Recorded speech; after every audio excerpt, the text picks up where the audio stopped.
Ach, up, ach, up, ach. Oh, wang, wang, wang, wang. Good morning. My name is Chris Fox, and we are looking at the first day, really, of writing for 2021. I'm covering some work that I've done on Bert 2, the second novel in that series. And it's really interesting to pick up a manuscript after 2 years, where I haven't looked at this book, I haven't really messed with the plot or played around with Bert in a long time. So I have to sort of get that re-entry and jump into the project, which you're about to see. So the first half of the video is excuse me, the planning in the morning, and the second half is like the end of day wrap up. Anyway, we'll jump right into the video. Okay, so you can see my initial progress. I began writing words on Friday. I got 2612 rather, written in the Magic Chronicles Player's Handbook. I wrote, I don't know, 10,000 words in world building and plotting, which I get no credit for, so that doesn't get written down. I did a lot of work, but the only thing that I get to record is the finished documents I created for the Player's Handbook. Today I'm working on the Dark Lord Bert. So the thrust of this video is, what do you do when you're coming back to a book after 2 years away from it? So for those of you that follow the channel and remember, when I started writing Bert 2, I documented it and we tried to do a video series, and I kind of got derailed halfway through it. It was burnt out, stopped it, dropped it, and have not really touched the book since. So I picked it up and I looked through the first 5 chapters I'd written. So 1, let's see, 2, 3, 4, 5, and 6 chapters total were written. That's the good news. There was a little bit of work done. I felt like, oh, okay, I'm ahead of the schedule. But these chapters aren't all good. So the first few are not bad, but we get a little ways in, and I ran into some problems where I have to cut some of this work. It's not going to be high enough quality for me to keep. So I'll tell you a little bit about the stuff that I'm cutting, and then we'll talk about the basic plot. I had a chapter where, if you are familiar with the first book, Bert, you've got this group of adventurers, they're wandering through the world, and they're finding a lot of tongue-in-cheek creations. So we've got, I'm not going to go through all the jokes. Anyway, what I was trying to do was the shade of Bechdel. For those of you that are not familiar, there's the famous Bechdel test, and I thought it'd be pretty funny to work that into a chapter where they ran into the shade of Bechdel, and she wouldn't talk to a man. But when I actually wrote that chapter, it came out really bad. It did. It's pretty stupid. It's not funny. So I know that's not going to work. So I decided, okay, I'm going to have to cut this. What am I going to do with what I've got here, and what do I replace it with? So a lot of the plotting that I had to do on Friday was solving stuff like this. These chapters aren't funny, and they need to be. It's not like writing fantasy or science fiction, just standard fantasy or science fiction where I'm concerned about a plot. This actually has to be really funny, too. So what I decided to insert in place of the shade of Bechdel, Bert is putting a bunch of non-lethal challenges in the tower because Bert doesn't like killing people. And so I came up with a concept during the plotting of the first book, which was not used. So I came up with a leprechaun, and I decided this leprechaun was gay. But he's very offended that the LGBT plus community is using the rainbow, because in his opinion that's cultural appropriation, and the rainbow should belong to the Irish. Now, this gay leprechaun, all leprechauns are gay, because I went to Wikipedia, spent a little time researching leprechauns, and sure enough, all leprechauns are little dudes with beards, all of them. And so if you've got an entire race of little dudes with beards, and you want to get together with somebody and have romantic relations, then your only options are little dudes with beards. So I decided all leprechauns are gay, and I'm hoping I can make this chapter funny, and hopefully it reads better. If it doesn't, I'll cut it again, and we'll look for a third option. Overall plot. So at the beginning of book 2, a lot of people, when they read The Dark Lord Bert, thought it was hilarious, but they had no idea what world it was taking place in. They had no idea sort of what the mechanics were. And so what I did in the prologue of book 2 is they finally reveal what we're dealing with. So you see the players that were responsible for the characters in the first book. We're actually seeing what they look like, and most of them are rather surprising. They're younger than you'd expect. They're a bunch of high school students and lower, and so I'm showing what they look like. And I'm also setting up the initial conflict for the book. So you've got these kids and they're role-playing.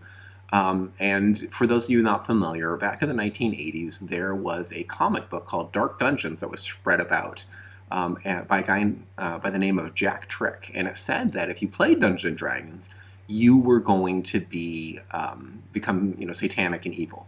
And so I'm sort of taking that and riffing off of it and pretending like all the things that Jack Trick said that were clearly not real were, and all the kids across the United States that were not able to play Dungeons and Dragons because we were told it was satanic. I'm sort of gently poking fun at them. Anyway, I haven't written my words yet for today. It is, as you can see, 6:30 a.m. I'm in the middle of working out and sort of recording as I do exercises. I'm going to go through today and do an edit on each of these chapters, give it a number and a final chapter name, and write my 5,000 words. So when we next look at this document here, what you should see is we have kind of considerably cleaned it up and added a bunch of words, and then we'll go back to our word count document. I will drop in the total for today, and you can see sort of at the end of the day how I did and what time it is. So again, it's 6:30 now. The way my schedule works is by 7 a.m. I'm going to hear a knock at that door. It could come any minute between now and then, and I will need to go watch Kaylin for a half hour to an hour while Lisa has breakfast and kind of get showered and stuff. So I won't actually be able to sit down and work until probably 8 a.m., and most of this is going to have to be done between 8 and 11. So that's the window that I'm going to try to crank the 5,000 words out. Hopefully when we check back in together, it's 11 o'clock or sooner, and you're seeing me check in with these words. It might not be. It could be later in the afternoon, and it's 3 o'clock, and I'm checking in. But at some point today, you're going to see the second half of this video where I finish these words, because I will get them done. Okay, well, here we are at the end of my first recorded day, and I'll show you what I did. So you saw the file in the first half of the video. You can see that things have changed. So I put some chapter numbers in and stuff. So what I did is I edited the chapters that existed that I had originally written, I want to say 2+ years ago. Hard to know. I'd have to go back and look. And then I added new ones for Bert. So I had written the Kit chapters, and those got edited. And then I wrote the brand new Bert chapters, and I'm only allowed to count the word counts for the Bert chapters, which we'll do now. Let me get a calculator up. So let's see. The prologue I don't get credit for, so this I just edited. Chapter 1 is the first one that I wrote, so this was 1554. Let's put that in. 1554. Oh Crap is another one that I edited. Chapter 3, let's see, did I write this? I did write this. So I do get credit for this, plus 1236. The Moist Mountains I also wrote today, so it's another 1007.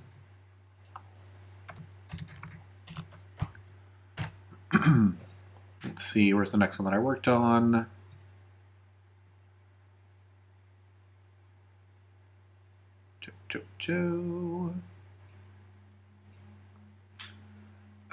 This one I definitely wrote today, so 1224. And there we are at 5021, so I should move the kit marker.